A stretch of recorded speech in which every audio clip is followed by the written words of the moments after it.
Hi, this is the fourth tutorial in the Spinal Pathways series, and we're going to be discussing the corticospinal tract. The corticospinal tract is the pathway which conveys axial and limb motor control.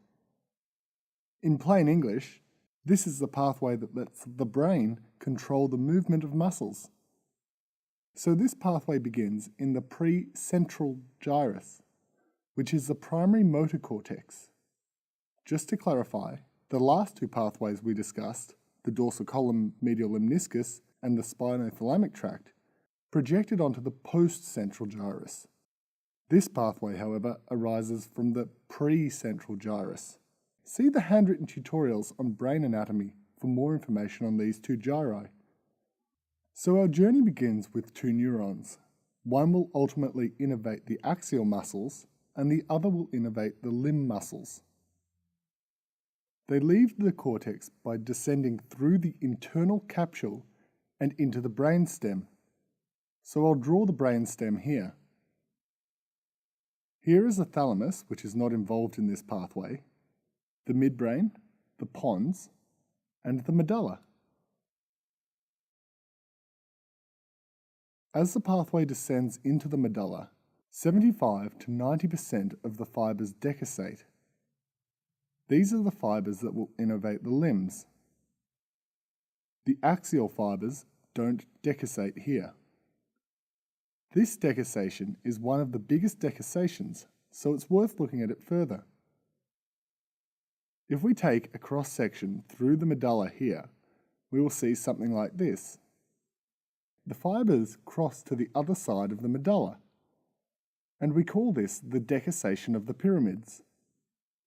The pyramids are the corticospinal tracts as they run through the medulla. For this reason, the corticospinal tract is sometimes called the pyramidal tract. After leaving the brainstem, the fibers run down through the two corticospinal tracts that we saw in the first video in the series. These are the anterior corticospinal tract and the lateral corticospinal tract.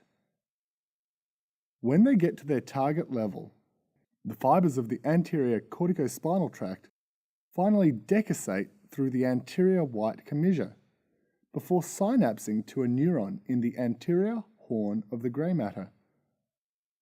Conversely, the fibers of the lateral corticospinal tract have already decussated at the level of the pyramids. As such, when they get to the appropriate level, they just synapse onto a neuron in the anterior horn.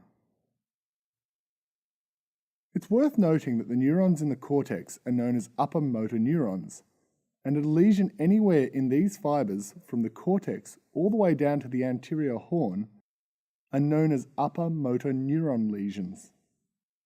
This is very important clinically, but beyond the scope of this tutorial. These neurons in the anterior horn, which are intuitively called anterior horn cells, then project to the limb muscles and to the axial muscles.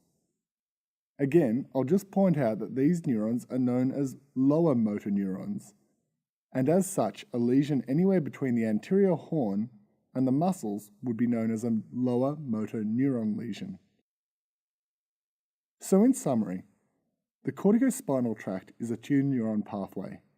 There is an upper motor neuron, which arises in the cortex, and a lower motor neuron, which arises in the anterior horn. The limb pathway decussates at the pyramids in the medulla, and the axial pathway decussates through the anterior white commissure in the spinal cord. And that concludes this tutorial on the corticospinal tract. If you've enjoyed this tutorial, please help us produce more by making a donation at www.handwrittentutorials.com.